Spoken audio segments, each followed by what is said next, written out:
perhaps, Andrew, if you just shut that door, that'd be perfect, so we won't disturb our PhD students. Welcome everyone to the UCL-Energy Institute. My name is Neil Strachan, I'm a professor here, and I'm delighted to welcome you to this seminar, and I'm extremely delighted to welcome Walt Patterson, our speaker this evening. Just before I introduce Walt, some housekeeping. The fire escapes are either the route you came in, or through the back of the PhD room there, in the event of fire. Another piece of housekeeping is after the seminar we would like you to stay for a glass of wine and something to nibble on, and that's next door in the kitchen. The tube strike has been cancelled, so you have no excuse not to join us for a glass of something, and hopefully Walt will be to stay for some time. Oh, sure. To answer further questions. I'm delighted to invite our speaker. When you read Walt Patterson's little bio on our seminar page, it says he has been actively involved in energy and environment since the late 1960s, which is the most inadequate description of your activities I've ever read. And if you actually go to Walt's website, which is still updated very regularly and read by many people, you really get the sense of the scale of things that Walt has done over the last 40 years plus, I would imagine, in terms of energy. Starting starting with at least a highlight in the 1970s, working for Friends of the Earth and scuppering the large-scale expansion of nuclear power in the UK, through to a host of different topics, including coal and clean coal, to decentralized energy, to a whole bunch of things. One of the great things about Walt is he doesn't stop and just work on one thing. He's constantly poking his nose into new topics and working on different things. For many of us that we've benefited from his writings for a long time, I know myself when I did my PhD nearly 20 years ago, I had Walt's Transforming Electricity book in my backpack when I turned up at Carnegie Mellon in the US to do my PhD. There are very few visionaries in the energy business and the energy sector, but Walt is certainly one of them. And we are very delighted that you are here today. Thank you, Neil. Thank you. Have you seen a flame today? If you still smoke old-fashioned analog cigarettes rather than the snazzy new digital ones, you've probably seen a flame from a match or a cigarette lighter. You may have turned on a gas ring. Otherwise, the chances are that you've gone days, maybe even weeks or months, without seeing an actual flame. Nevertheless, you use fire every day. If you started the car, you used fire, burning petrol in the engine. If you turned up the gas central heating, you used fire, burning natural gas in the boiler. If you turned on the light, the television, or the computer, the electricity may have come from a power station using fire, burning coal, natural gas, or even oil. Moreover, making the materials in all these things, the metals, the plastics, hang on a moment, the bricks, the concrete, used fire in smelters, in refineries, kilns, cement plants, other factories. In today's human society, fire is everywhere, even when it's invisible. We evolved with fire. Indeed, fire came before us. The Fire Age began in the early Stone Age, long before Homo sapiens. Our Neanderthal precursors used fire. We, in turn, have long taken fire for granted. Most of the time, in rich countries, we no longer even realize when we use it. But we do every day. We think of fire, if we think of it at all, as a key to civilization. If you ask people what they consider the greatest human achievements, the answers will probably include the wheel and the control of fire. Even today, we still think of fire as cozy and welcoming, the emblem of hearth and home. For most of human evolution, fire has indeed been essential and invaluable. But its greatest contribution may now be one most people might not yet recognize. Fire has made possible the human control of electricity.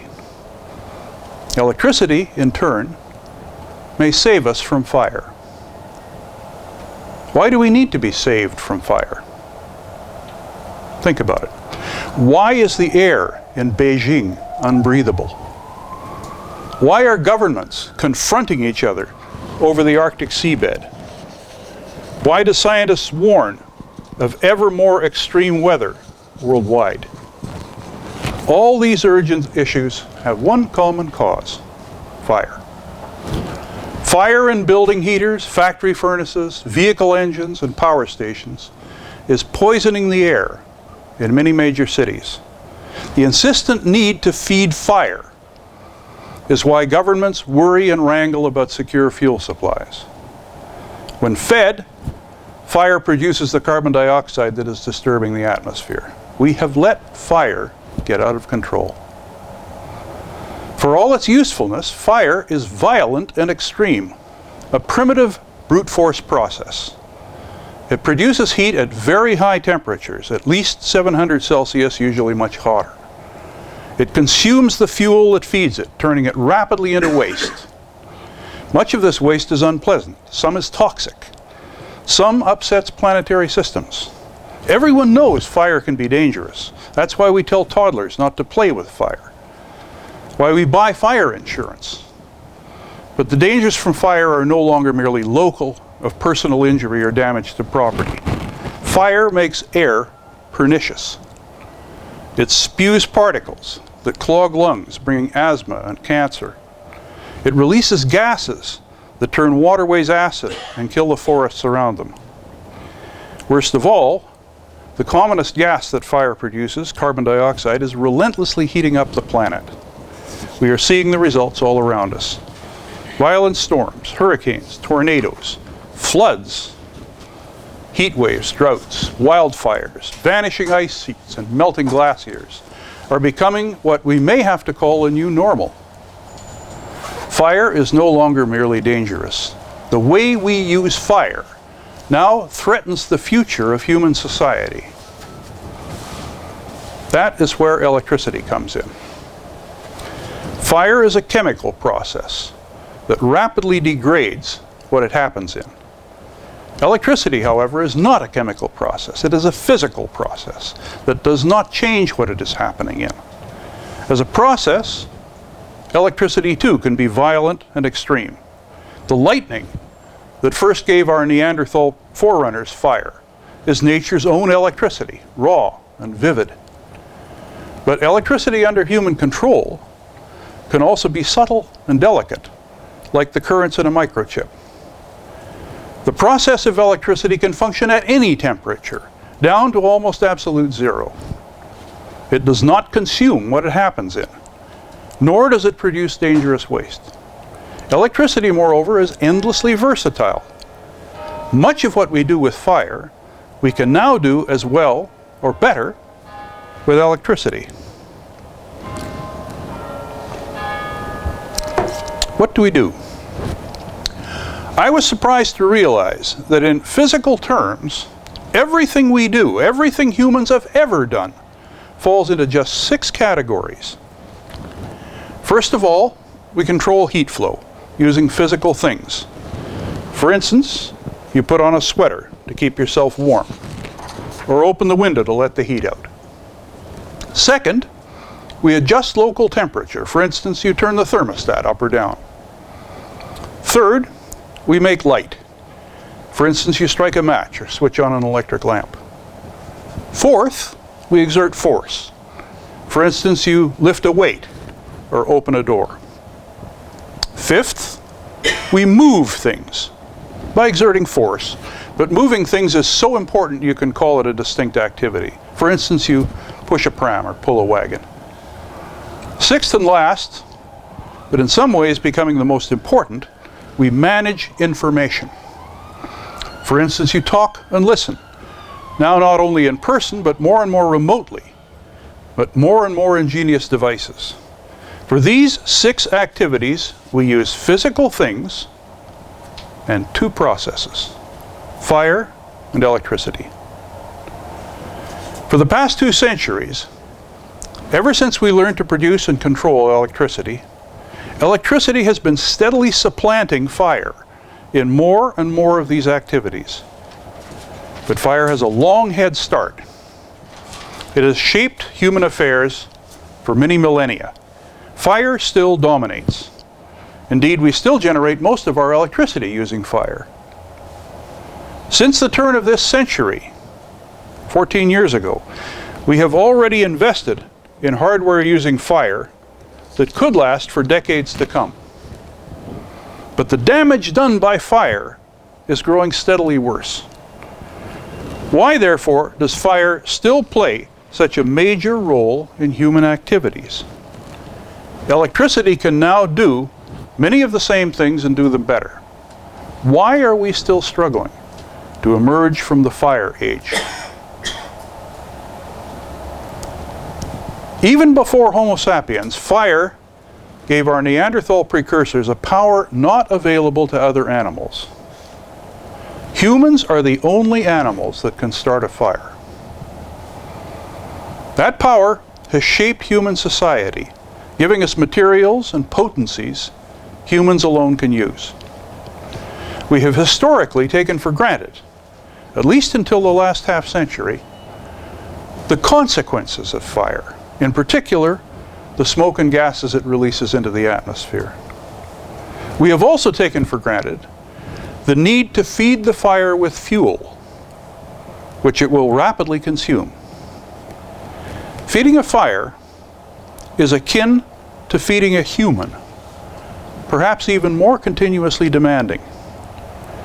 We have accordingly created social arrangements to support feeding fire. Ever since humans acquired fire, gathering fuel has been part of daily existence, almost as important as gathering food. As society evolved and stratified, gathering fuel became a distinct category of labor. Specialists, such as woodcutters and charcoal burners, made producing fuel a trade and a business. The concept of money emerged to facilitate transactions. In due course, in some parts of the world, society established the rule of law, laying down guidelines for public behavior that no longer depended on the whims of the strongest. One typical family of laws allowed business people to group together to form companies with so-called limited liability. Such companies could borrow money and make financial deals without putting the personal property of individual company members at risk. This greatly expanded the possibilities of business. Over time, among the many companies that formed were companies to supply hardware, such as stoves, boilers, and furnaces for raising local temperatures, lamps for making light, furnaces for raising local temperatures, and steam engines for exerting force and moving things, and companies to supply fuel, such as firewood, coal, and lamp oil. The companies selling hardware sold it as an investment. The customer bought something durable, something that would last for years or even decades. The company selling fuel sold it as a commodity. The customer bought something to use up, to consume continuously, feeding a fire. The distinction was and is profoundly important. The advent of gaslight at the end of the 1700s brought a new kind of company with a new kind of business. The gaslight company had to have a permanent connection to each of its customers, a continuous pipeline, a network, all the way from the retort producing the gas to the burner providing the light. It fed the customer's fire continuously from a distance. The first form of electric light, arc light, did not entail any particular business or institutional innovation. An entrepreneur agreed a contract with a customer and installed the complete system on the customer's premises, perhaps a wealthy estate with a water mill that could turn a dynamo. But dynamos, water power, and steam power all exhibited significant economies of scale. You could double the size without doubling the cost. To make electric light less dauntingly expensive, entrepreneurs therefore promoted a new kind of system. with a larger generator supplying not one but many customers on many different premises. And the invention of the incandescent lamp made such a system technically feasible. In due course, governments granted companies monopoly franchises to become sole sellers of electricity in a given locality. In many places, moreover, governments themselves, at first local governments of towns and municipalities, and eventually even national governments, decided to install electricity systems, eventually not only to make light, but to raise and lower temperatures, exert forces, move things, and manage information. The human physical activities we previously did with fire. We were still doing the same things we had always done, but the arrangements were getting much more complicated. To make light, you no longer simply bought, say, a candle from one artisan and a flint and steel lighter from another, at prices you agreed with each seller. Now, instead of simple transactions between an artisan and a customer, a customer for a price mutually agreed, making light might involve a customer, a company to supply the lamp, another to supply the lighter, another to supply the requisite fuel or electricity, and a government imposing laws and regulations with which all participants had to comply. Setting a price was no longer a straightforward bargain between seller and buyer. Moreover, the costs involved were much harder to calculate. One cost in particular was simply ignored: the cost of using fire. Someone paid for the fuel, but no one paid for the pernicious consequences of burning it. The smoke, fumes, and gases were released into the air as they had always been. When fire was the only available option, costing its consequences had little point. Either you used fire to make light, or you stayed in darkness. When electricity became an option, however, you now had a choice. Assuming you did not want to stay in darkness, you could now make light directly with fire, say candlelight or gaslight. Or you could make light with electricity, incandescent light. But you also had an additional choice. You could make the electricity with fire, or you could make it perhaps with a water wheel turning the dynamo, not fire. If you chose that last option, you could make light without fire and avoid the consequences of fire.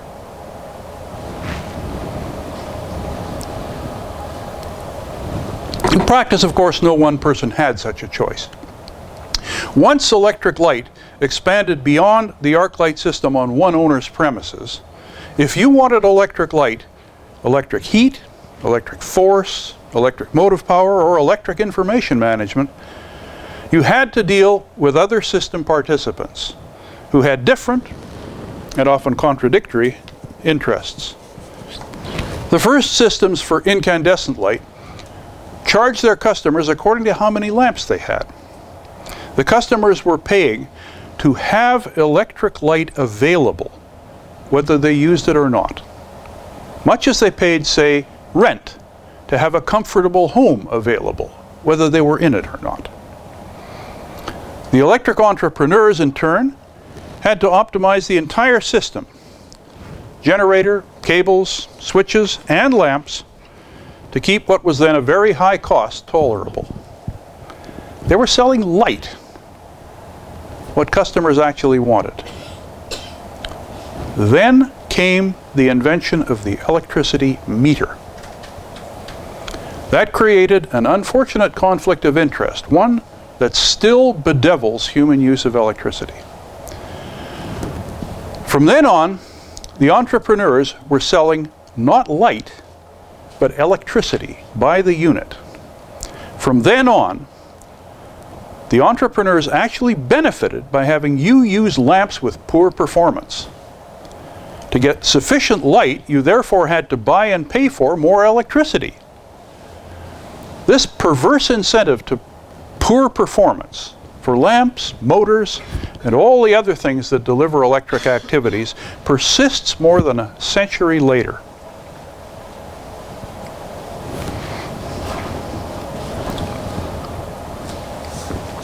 After the invention of the electricity meter, electricity systems evolved into a model closely akin to that for the gaslight form of firelight. Business arrangements treated electricity as a commodity, to be consumed continuously, bought and paid for by the unit. For most of the 20th century, electricity settled into a pattern eventually established all over the world. A technical and commercial model that treated electricity almost as if it were fire. Indeed, in many places, electricity became a kind of fire at a distance. Some system operators generated electricity with ever larger steam turbine alternators in ever larger power stations, sited ever farther from users. Boilers burning coal, heavy oil, or natural gas, or heated by nuclear fission of uranium, a process even more extreme than fire, produced the steam to turn the turbines. Other operators dammed rivers, creating artificial waterfalls to turn water turbine alternators. Both kinds of power station, with fire and without, produced electricity from a stored commodity, either fuel or a reservoir of water, continuously using up the store as the station operated. From each power station, transmission lines operating at very high voltages carried the electricity long distances. Transformed to lower voltage, it then went through meters onto the premises of users. The system was a monopoly franchise, the sole supplier of electricity in the locality. To keep the monopoly from abusing this privilege, tariffs were decreed either by the relevant government or by a regulator it appointed. Entrepreneurs and governments replicated this traditional model of central station electricity, emulating the fire of gaslight, over much of the world, with varying degrees of success.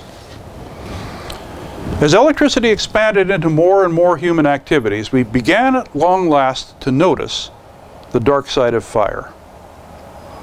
When making light, exerting forces, and moving things, people began paying closer attention to what happened to their surroundings, the impact of human activities on the environment. Fire and electricity both caused environmental problems.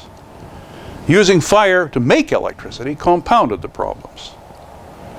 Expanding electricity systems with power stations in remote areas sent tall pylons striding across the landscape.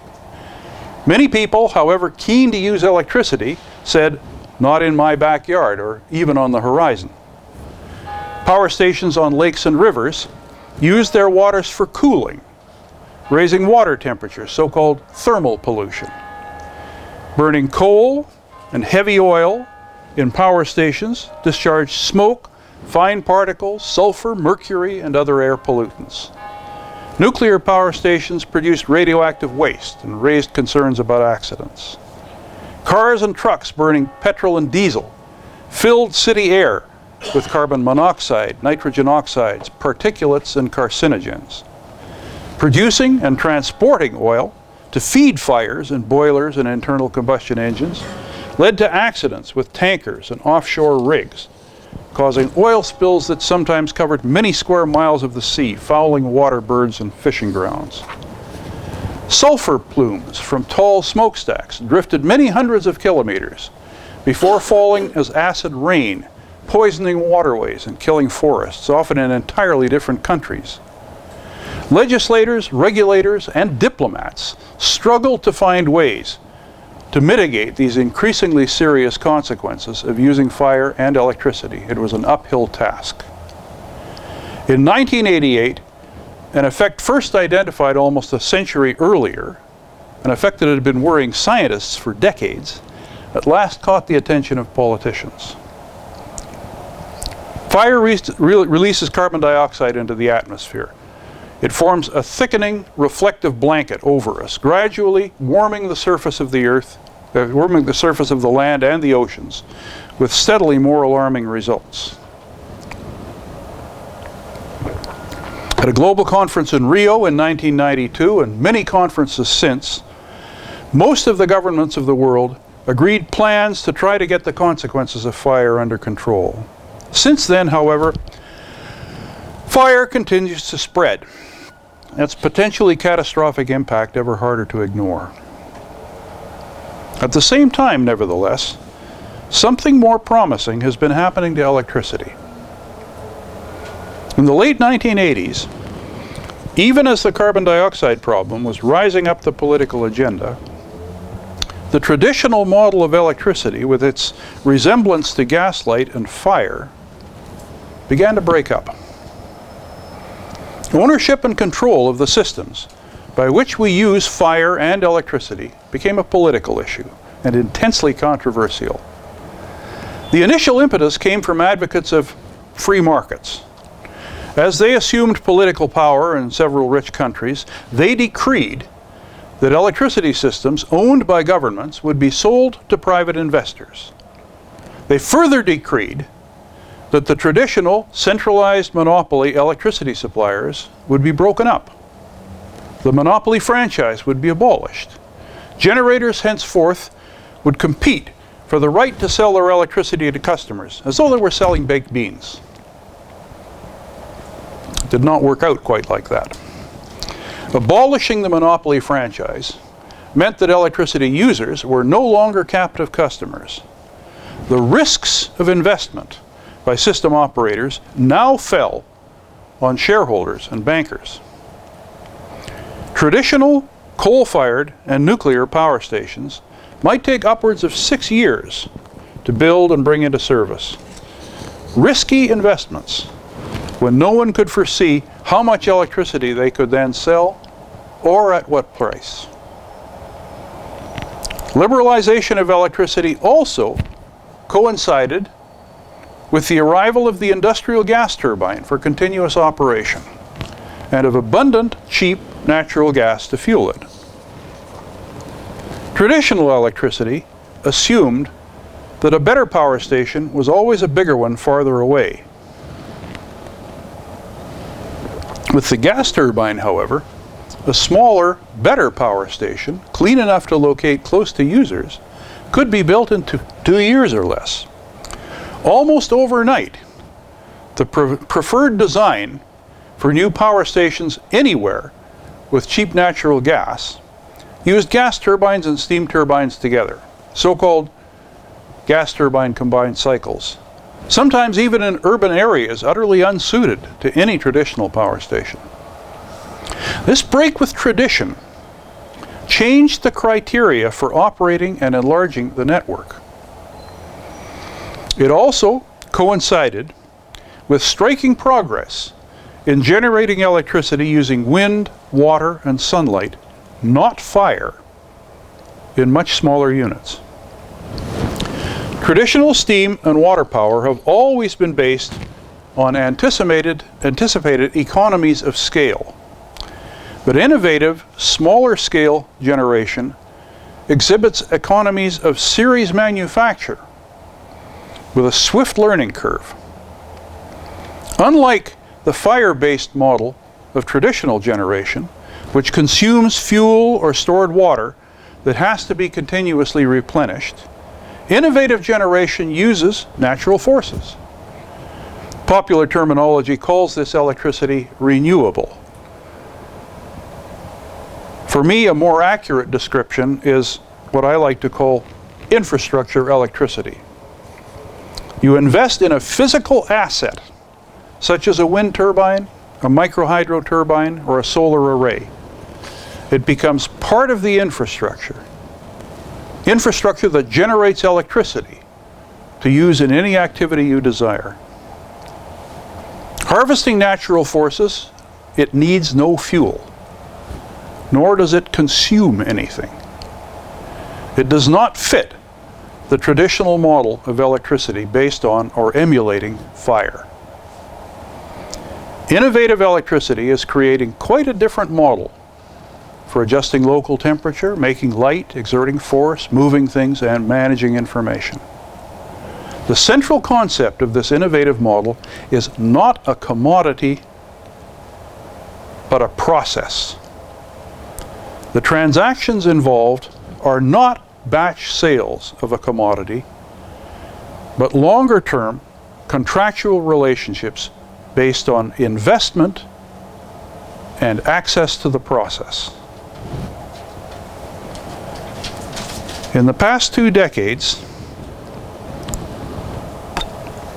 since a number of countries liberalized electricity, infrastructure electricity has become a significant and rapidly growing contribution to total commercial electricity supply worldwide.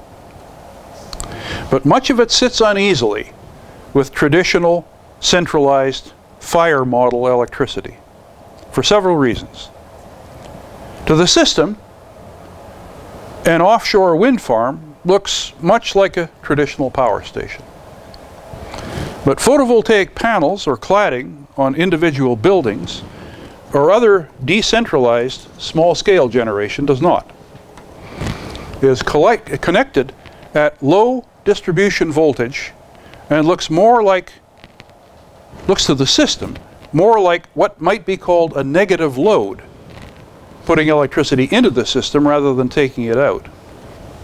In doing so, moreover, it can reverse the current flow in nearby circuits, which will confuse protective devices and otherwise complicate system operation. Yet more troublesome is the question of finances. What value does decentralized generation contribute? Who benefits? Who pays? On what basis and how much? These questions are becoming steadily more pressing as the role of infrastructure generations steadily increases.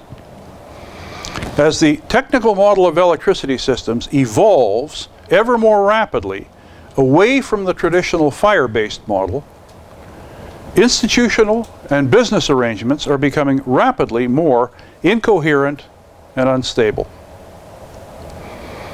As the stress on traditional electricity intensifies, it is aggravated by a fierce counterattack in defense of fire.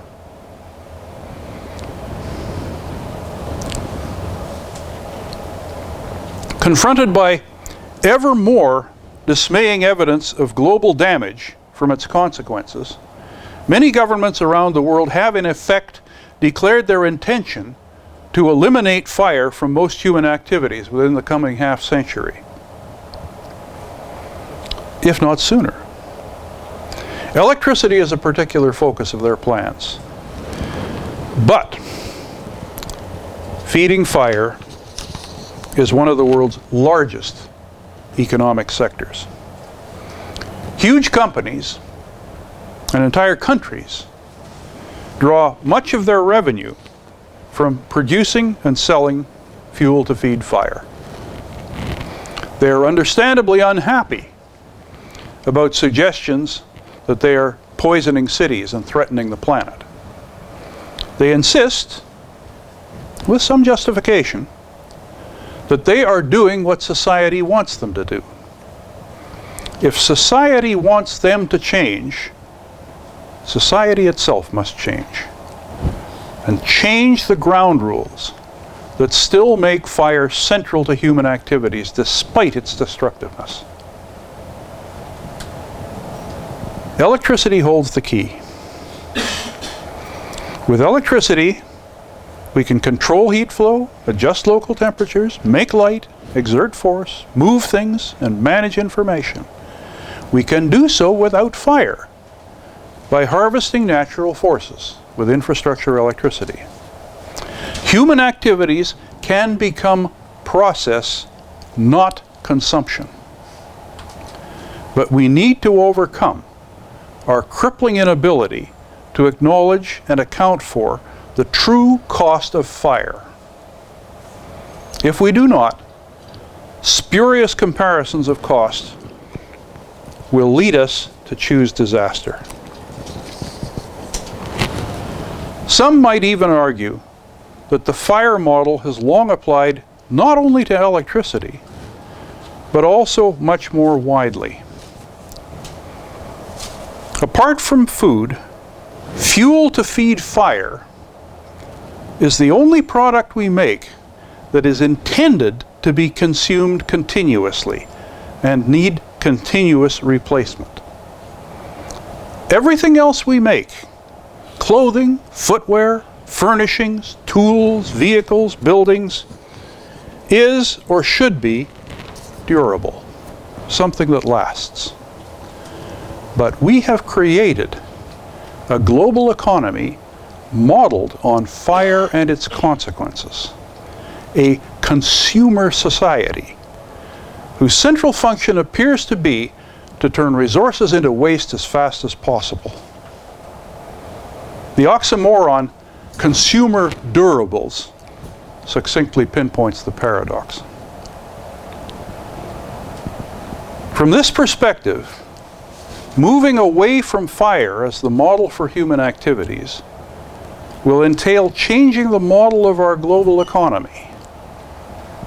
A daunting, but to me at least exhilarating challenge. As electricity evolves, and as it supplants fire, it is already moving away from the traditional fire-based model.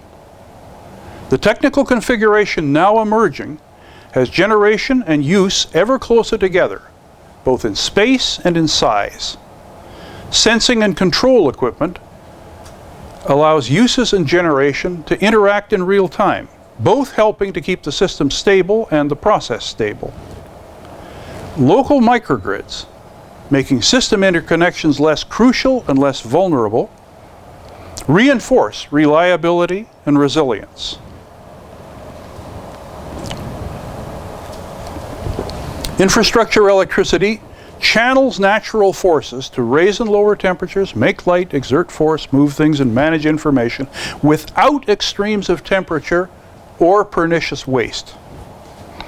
The electricity meter evolves into yet another active sensor, no longer merely counting kilowatt hours, but maximizing opportunities. You invest in infrastructure, and infrastructure keeps the lights on. The primitive brute force of the fire age has brought us this far. But we have to leave the fire age behind.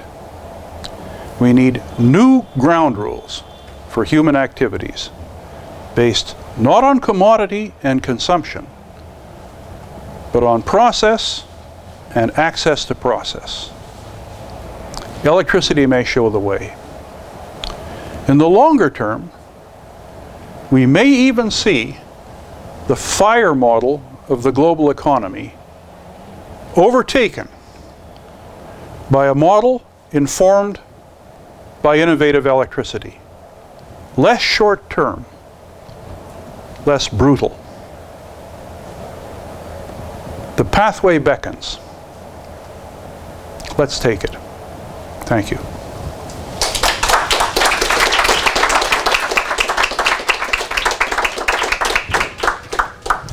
Walt, thank you so much. We have some time for Q&A, which will spill over into drinks, but please, the floor is open for questions.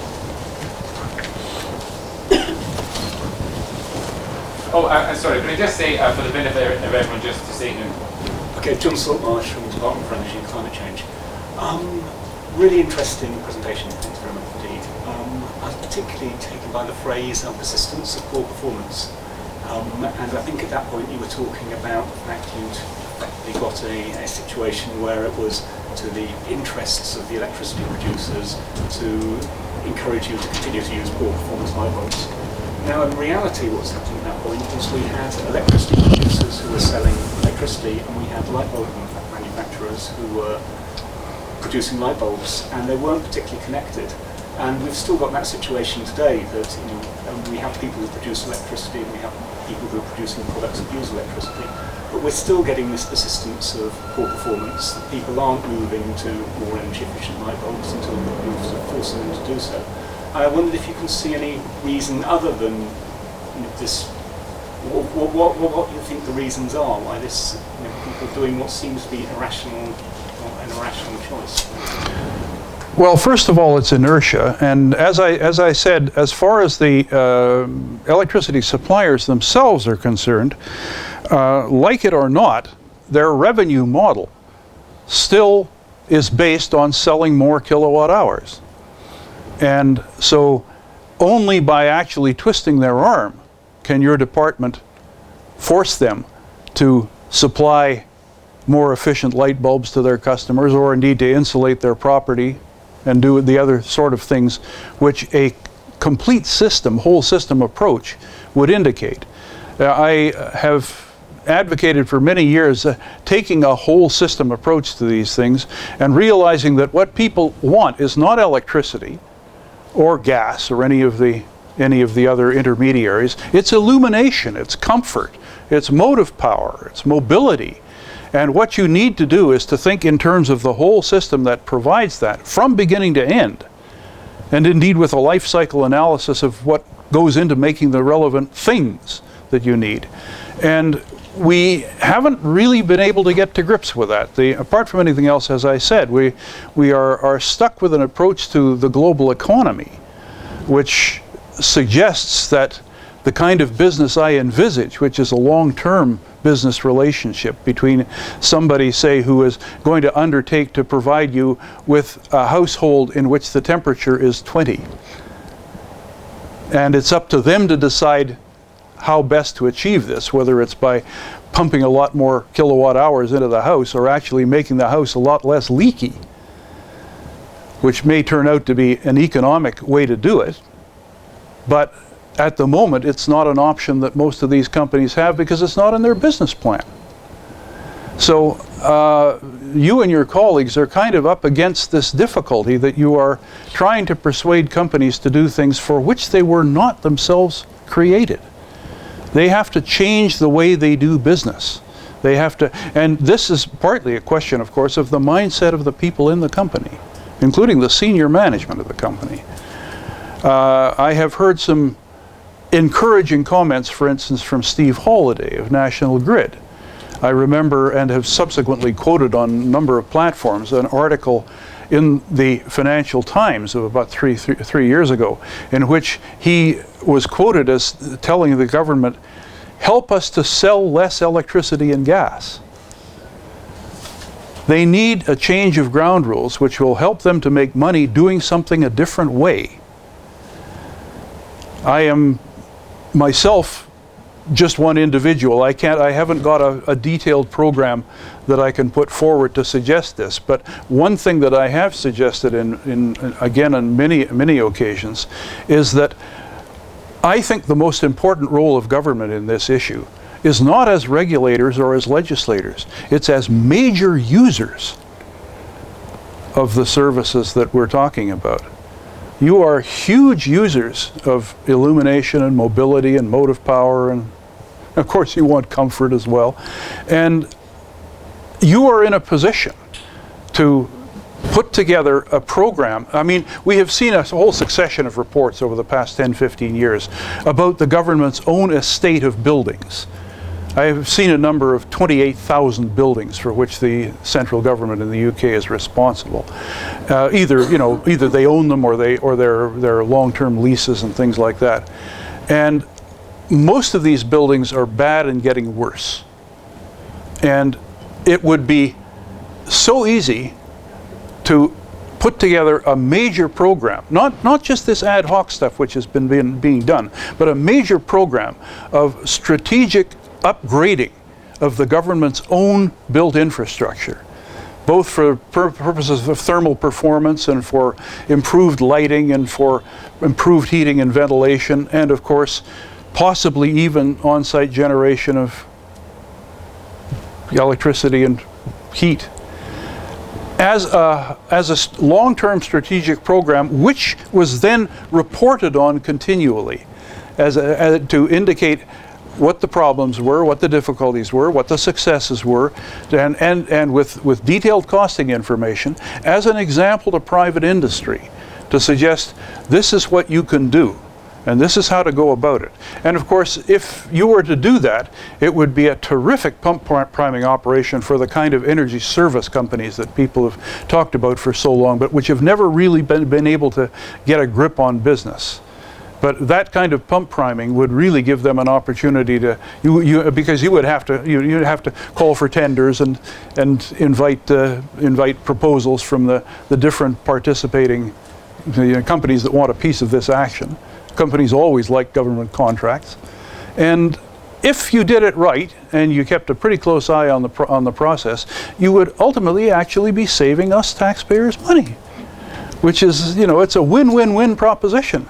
And I keep beating the drum about this, but I haven't yet been able to get the attention of the people at the top. Maybe you could pass the message on. Very briefly. Just to say, we do have the greening government commitment, which is, I know, only central government, but that has over the last 3 years achieved a huge amount of savings. But it isn't publicized as well as it should be.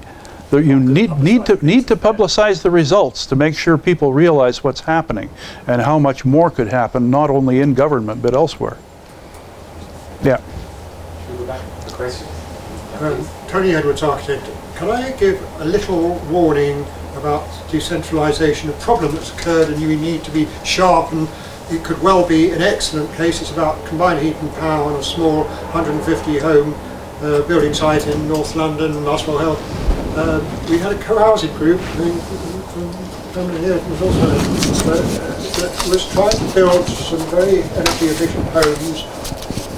Difficult to buy the obsolete hospital sites. We got a developer to buy the site and to give a discount, which didn't really materialise. What he was required by the town planners to do was to provide combined heat and power to provide electricity for the site. And what he said to us was, right, you can get your electricity from who you like, meaning implying not from his combined heat and power. So we were going to pay for the gas heating made the combined heat and power electricity. The heat that came from it was piped to the homes, was going to cost double what it normally costs when you're with your own gas boiler, condensing gas boiler in your own individual home. So we were going to pay double the heating costs and the normal electricity grid costs, and the developer was going to pocket the benefits of free electricity from combined heat and power. I'm just saying this as a warning that we need. Oh, you have to watch out for cowboys. Yes. You definitely have to watch out for cowboys. Housing associations operates throughout the country. It's not a small cowboy. It's a very big. Oh, there's some pretty big cowboys too. Yeah. Institutional cowboy. Yeah. But that is, I mean, clearly one of the problems you always have here is basic human behavior, and you have either the question of having a small number of very large companies behaving badly, or a large number of comparatively small ones behaving badly. And in either case, the behaving badly is the part you have to get to grips with. Anyway, sorry. More? Ben Heidecker, I work in transport and have a strong interest in energy. In recent times, the Electricity Board and other government prompting agencies have come around giving us free low energy light bulbs and low energy consumption bulbs, and offering to insulate our homes. The argument that they presented was it's cheaper to insulate homes than to build more power supply. Does it really work like that? Yes, absolutely.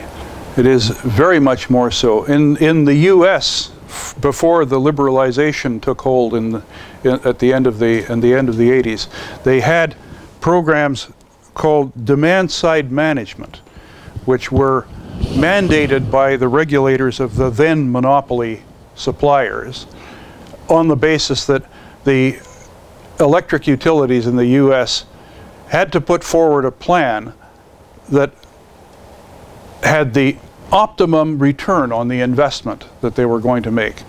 They had to compare the investment in, for example, a proposed new power station with the possible results of putting that investment into improving the insulation on their customers' houses.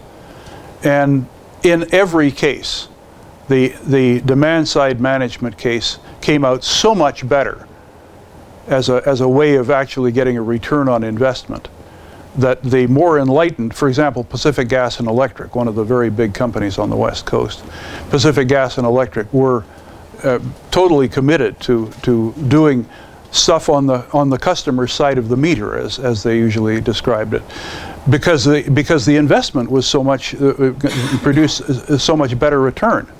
But then liberalization came along, and all of a sudden this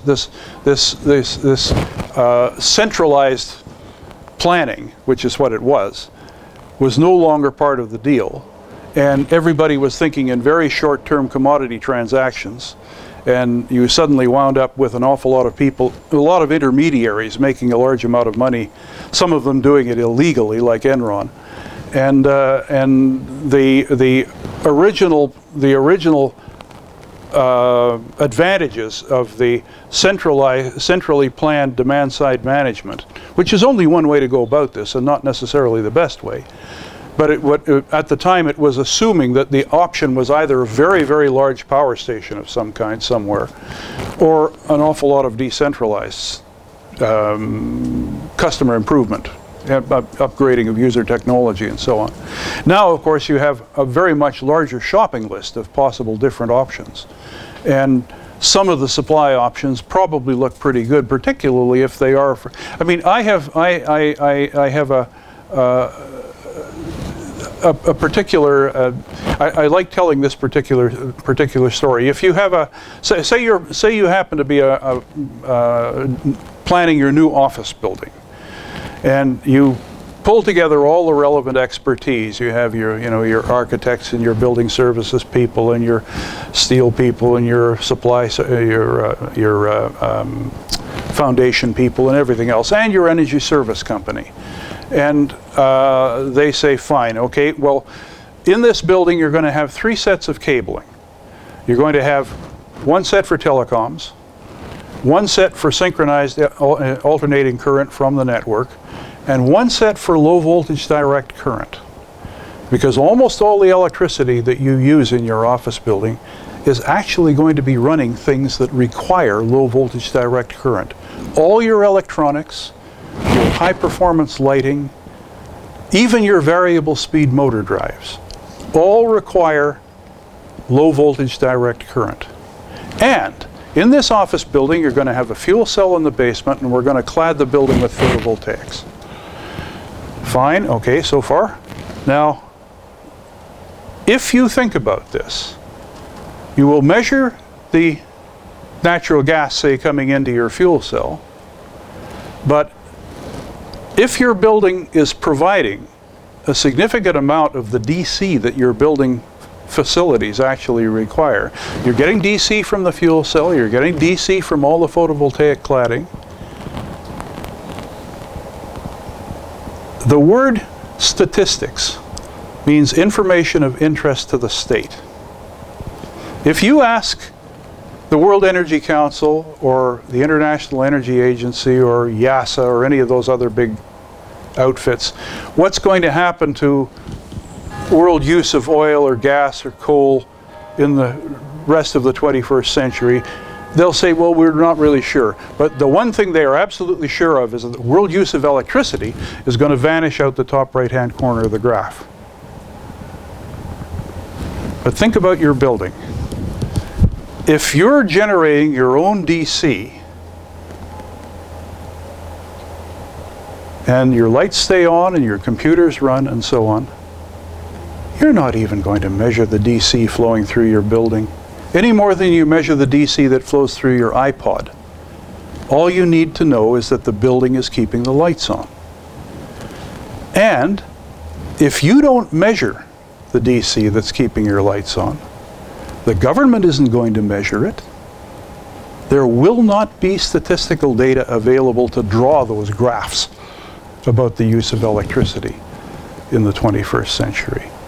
It will become part of the function of the infrastructure. And that, to me, is the kind of future that I think we really ought to be aiming for. Anyway, sorry, that's a long answer, but I feel strongly about that.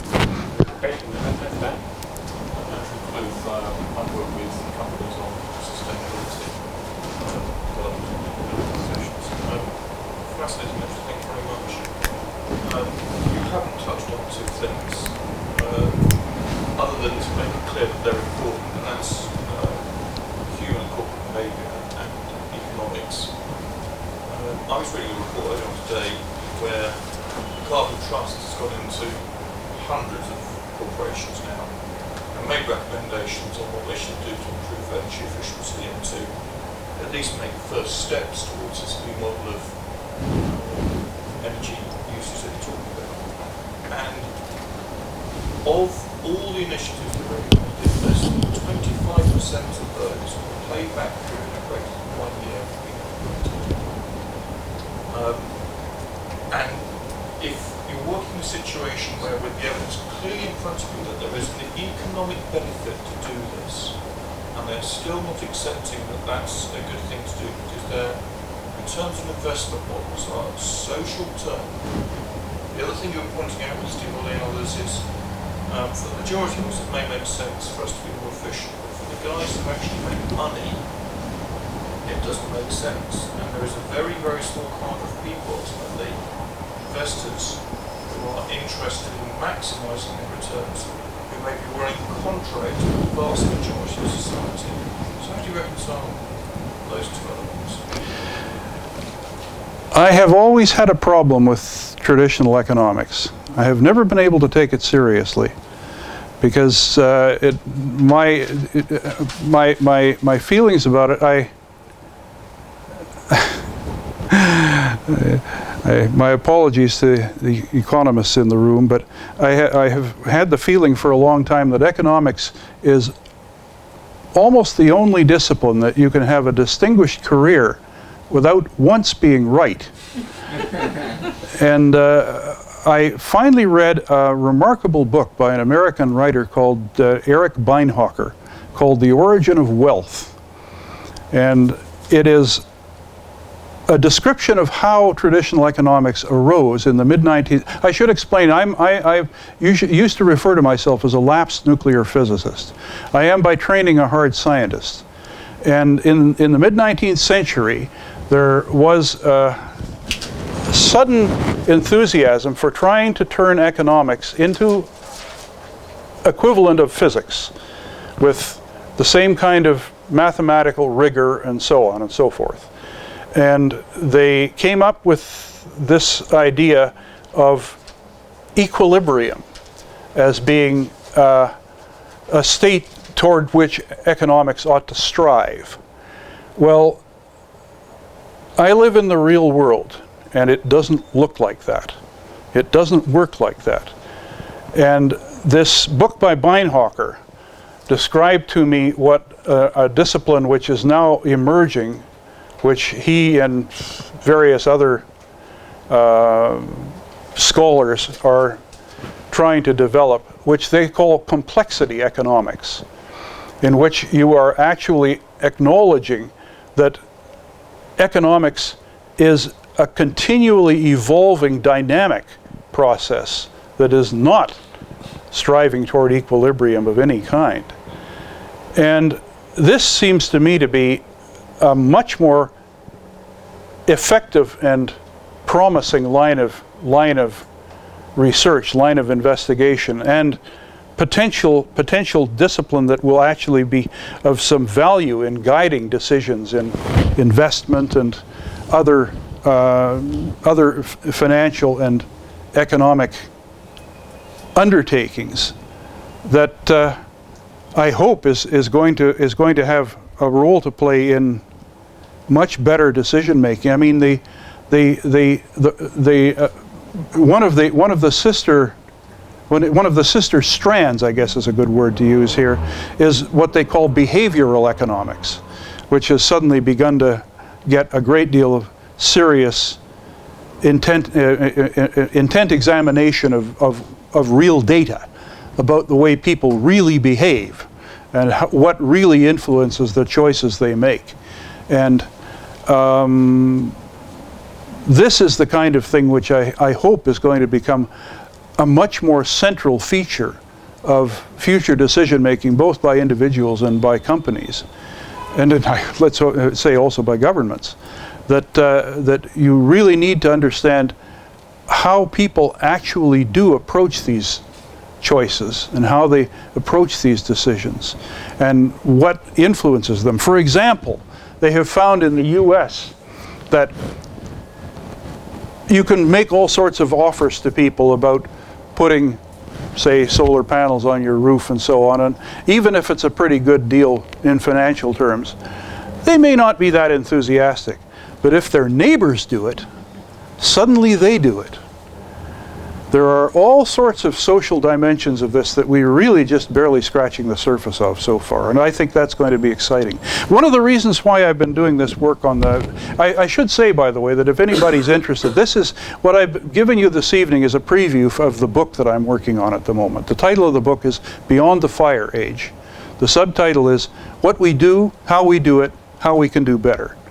There is a much longer version of this presentation already on my website, which if you just Google Walt Patterson or look at waltpatterson.org, there's a lot of background material as well. And all being well, you know, other things being equal, I hope to have the book available by the end of this year. But the point of the exercise, what brought me to do this is that I have thought for a long time. As Neil said, I've been troublemaking on this stuff for more than 4 decades, and I began to feel more and more strongly in recent years that people who think like me need a better story about the kind of future that we really are trying for. And I love this story about moving beyond the fire age. I think that really does capture a certain vivid metaphor, if you like, for what it is that we're talking about and arguing about. And so I'm hoping to turn this into a story that gets some traction with people. You may not have noticed, I hope you didn't notice, but not once in that presentation I made this evening, and not once in the working paper, which is on the website, which is over 8,000 words long, not one of those words is energy or climate. I want this story to change because we have a positive story to tell, and I think the more people that start telling it, the better. We may have time for a last round of questions. We have any? We have one. Do we have any other? 1, 2. We have 3 questions. If you can make them all together, Walt, if you can try to do 3 questions. Okay, I tend to give questions, answer questions at enormous length. I'm sorry about that. So perhaps quick questions and I'll try.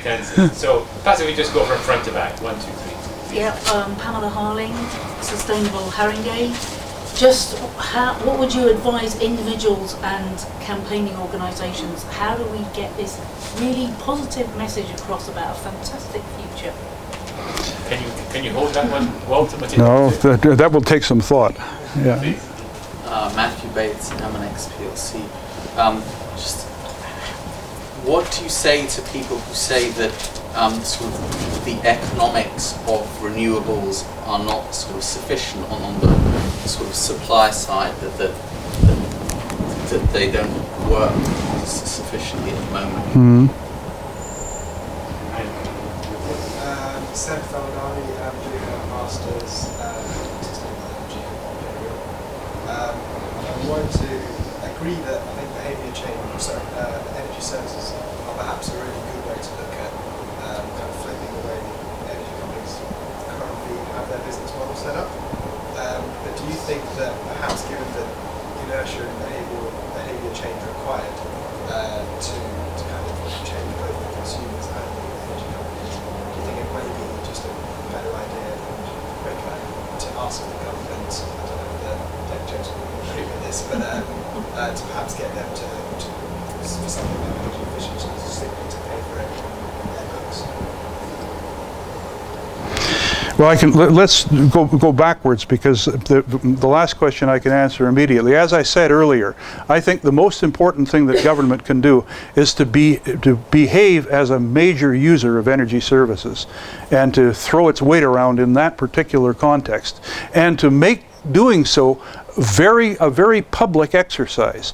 They have done a lot of good by stealth, but the stealth is wrong. in this context. You know, when you upgrade government buildings, shout it from the rooftops. Make sure that people know you've done it and how much money you've saved taxpayers doing it, because you've got a good story to tell. It's a good story to tell for taxpayers if you say, look, we did this and this and this, and son of a gun, we've saved you £500,000. That's a good story. So you know, what you say is certainly true. There is it is uphill work on the behavioral front, but if you have a really strong positive example of what, I mean, you'll get all kinds of international brownie points as well if you do that sort of thing, because you will then be able to go to Angela Merkel and François Hollande and so on and say, look at us, what's your problem? And you know. So it's got a lot of potential. I mean, the behavioral economics things works at the head of government as well as in your neighborhood. So there is a lot happening there. On the economics of renewables, as I said earlier, our big problem is that we have never accurately costed the consequences of using fire, and as a result, we think it's cheap. I have a little mantra up on my wall in my study, which is reads something like this. It is okay, our food is a little bit poisonous, but it is so much cheaper than the other stuff that if you want to keep your food bill down, you really have to use ours. I mean, that's exactly analogous to the story that the fossil fuel people tell us. It's way cheaper. Well, yes, it's way cheaper until you have to pick up the bills for the floods in southwest England. So I think that's the critical problem there, is that we've got the costing all wrong. So that's just taxation. Well, I mean, we have tried for a long time to try and with carbon taxes and things like that. I think part of the problem, as I say, is just the actual political power of the people who are still selling this stuff. The individual companies and the countries. I mean, we get a lot of problems from people like Saudi Arabia, who really want compensation if we stop paying them through the nose for oil. And so this is a fundamentally political problem. It is not economic, it is fundamentally political.